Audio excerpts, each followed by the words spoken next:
So after literally 10 years of being deep in the Apple ecosystem and always using an iPhone, 6 months ago, I decided to switch to Android and I decided to test out a Google Pixel 9 Pro. And one of the main reasons I moved to the Pixel is because I felt like it was the most iPhone-like Android out there. However, now I have just moved to the Nothing Phone 3, which really isn't like an iPhone at all. And I've got a lot of thoughts to share, so let's just get straight into it. So like I said, I've been a big Apple fanboy for more than a decade now. I've got all the devices. I had an Apple Watch, iPad, Mac, AirPods, everything. However, in the last sort of 12 to 24 months, as I was thinking about upgrading my iPhone, I just found myself really not excited about the latest iPhones. And there were kind of two main reasons for this. Number one was the price. In Australia, to get the Pro model iPhone with a decent amount of storage, you're looking at like $2,500, which is just a crazy amount of money. And the second reason was Apple Intelligence. I am a heavy AI user. I use a lot of ChatGPT, and I've just been hugely underwhelmed by Apple Intelligence. I've used it on my Mac, and I just didn't find the prospect of getting it on my iPhone particularly exciting. And so I decided to jump to Android for the first time in 10 years. Now, like heaps of people I've talked to since, I was terrified of leaving the Apple ecosystem because I'm a heavy AirDrop user. I use copy paste between my Mac and my iPhone, as well as a heavy iMessage user. However, as it turns out, there are alternate apps for all of those things, and I actually found it was really easy to leave the Apple ecosystem, and I really haven't missed my iPhone at all. And honestly, I've really fallen in love with Android. There's so many reasons why I like it and actually prefer it over iOS now. But like I said, one of the biggest reasons why I went for the Pixel over other Android phones out there was because it felt the most similar to an iPhone. And that brings me to the Nothing Phone 3. So I was recently invited to the launch event for Nothing Phone 3 in Australia. And if I'm being completely honest, I hadn't done a lot of research into previous Nothing phones. And that was mainly because they were so different to iPhone. As an Apple fanboy, they kind of scared me, not gonna lie. And so when I was given the Nothing Phone, I was extremely curious, especially now with my background of really falling in love with Android on my Pixel. To be honest, I wasn't really expecting to love it. I thought that maybe it would be good, and I actually really appreciated the design. I thought it was really interesting, but I wasn't really thinking about switching permanently from my Google Pixel. However, we're about 3 weeks into daily driving the Nothing Phone 3, and honestly, I'm definitely not going back to my iPhone, but I'm not even sure I'm going to go back to my Pixel. So let me talk a bit about my thoughts on this particular phone. So first of all, of course, the main thing that everyone has been talking about is the design. And I've noticed that a lot of people seem to either love it or hate it. I personally really love it. The thing that I love about it is that it's actually different to everything else out there. And I think that was kind of what I was looking for when I originally wanted to move from my iPhone. I wanted something different. I wanted something a bit more interesting because so many of the big smartphones out there these days just all look the same. There's nothing really unique or interesting anymore. And so I'm a big fan of Nothing's ethos in terms of trying to be a bit different. And for me, it's really paying off. The next thing is the UI itself. And honestly, I've found it not too different from the Google Pixel, which for me is a good thing. Like I said, I actually am a fan of Android over iOS now. Do I prefer the UI on the Nothing Phone over the Pixel UI? To me, it just feels different. Doesn't necessarily feel better. I think I like the fact that it does feel a little less distracting. I'm a big fan of the fact that you can hide the app labels for just a cleaner look on your phone. I think it actually looks really good. Also, I really like that it categorizes your apps automatically in your app drawer. It feels a little bit more customizable than my Pixel overall, which again, I think I'm a fan of now. I'm a bit more comfortable having left the lockdown system of iOS. And to be honest, the other big thing that I've noticed about the Nothing Phone is that the UI actually feels faster than my Pixel. And that's something I really didn't expect because so many people have talked about whether or not the Nothing Phone 3 is a true flagship. And to be honest, I want to talk a bit more about this later, but if the Pixel 9 Pro is a flagship, then the Nothing Phone 3 in my book is 100% a flagship. Now, the other big thing that a lot of people have been talking about is the glyph interface. And that is this little pixel screen on the back of the Nothing Phone. Some people are saying it's a gimmick. Some people don't like it as much as the original glyph lights. And personally, so far, I'm liking it. I actually really do appreciate the fact that I can leave my phone face down, partly because I do actually like seeing the design, and also because I actually do find it less distracting. When I'm working in my office space, doing video editing or script writing, I do find that with the Pixel, having it face up is somewhat more distracting because I can actually see what notifications are coming through. Whereas with the Nothing Phone, I can set up custom notifications on the glyph interface. And for me, I pretty much only have two. I've got one set up to know when my wife is contacting me, and then another one for when I'm getting a text message. So all of my emails and all other distracting information, social media and everything like that doesn't actually get displayed. And I have genuinely found myself picking up my phone less throughout the day. I think the thing for me that remains to be seen is if it's useful beyond that. I'm really keen to see what developers come up with for the interface. Plus, I actually kind of like using it as a torch. It's not as intense as the main flashlight. Only a small thing, but I kind of like it. Now, the battery life is better than the Google Pixel 9 Pro, which is somewhat to be expected, I think, considering the battery itself is bigger. So that's something I'm also a big fan of. It's got a bigger screen, which is not as big as the Pixel XL, which again, I'm a really big fan of. To me, this is kind of the perfect size for me. I didn't opt for the Pixel XL because I found it was just too bulky, but I feel like this is a good middle ground. It's not quite as small as the standard Google Pixel, but it's a bit bigger, and that is actually really nice. Now, the other thing that I'm still undecided on completely is the cameras on this phone. So it's got 4 50 megapixel cameras, which on paper is really impressive. But for me, in all of my reviews, I'm always more interested in the actual everyday real life usage over actual paper specs. And my experience so far with these cameras has been really solid. I've done some testing comparing it to the Google Pixel because the cameras on the Pixel was one of the big reasons why I went for that phone. And so far,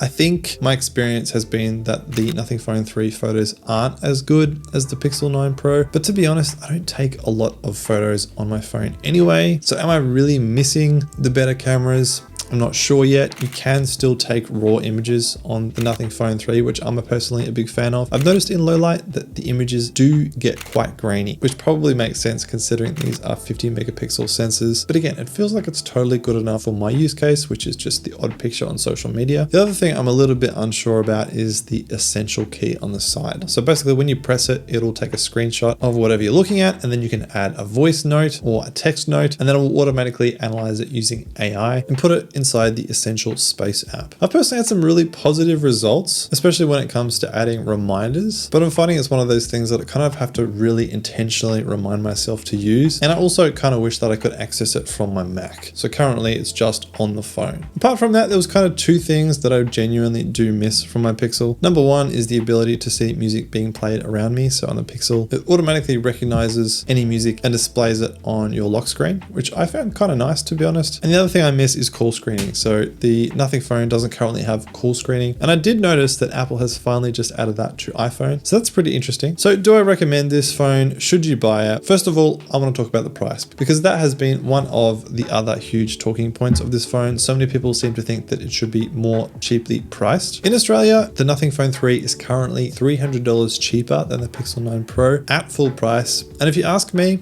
I actually think that's pretty good value for money. Yes, there is a bit of a trade-off when it comes to the cameras, but in terms of the overall speed, performance, battery life, the screen, the design, I think when you factor all of that in, I think this is actually a pretty well-priced product. Would I buy it full price? I'm not 100% sure. I bought the Pixel on sale for Black Friday and I got it at around 40% off. So I got a really good deal. I think if you can get the Nothing Phone 3 on sale, I think you've got an absolute bargain, honestly. So many people seem to think that this doesn't deserve to be called a flagship. I personally can't understand why they're saying that. For me, this feels easily on par in terms of quality with the Pixel 9 Pro and even supersedes it in terms of general performance in my experience. Now, if you're an iPhone user looking to move to Android, should you move straight to the Nothing Phone 3? Well, I think from my perspective, it kind of depends on your appetite for change and for something different. Like I said, I don't think I would have gone straight from my iPhone to the Nothing Phone just because it feels so different. So I'm kind of happy that I had the Pixel as kind of like a stepping stone out of the Apple ecosystem. Knowing what I know now, I would probably recommend jumping straight to the Nothing Phone 3 if you're on iPhone. Again, all the common objections like AirDrop, copy paste between Mac and Android, all that kind of stuff, there's answers for all of it, I guarantee you. Leaving the Apple ecosystem is not a big deal at all. I think it's one of the best marketing ploys, if you will, from Apple because it kept me on iPhone for a decade. Now, for me personally, am I going to keep using the Nothing Phone 3? I think for now, I definitely am, at least for the next few months. Unless Apple drastically improves their AI in the next 12 months, I can't see myself going back anytime soon. Let me know in the comments, what are your thoughts? Would you buy the Nothing Phone 3? Do you have any objections? Are you switching from iPhone to Android? And if you want to hear more about my thoughts on leaving the Apple ecosystem, then check out this video right here where I go through the journey of when I first left Apple.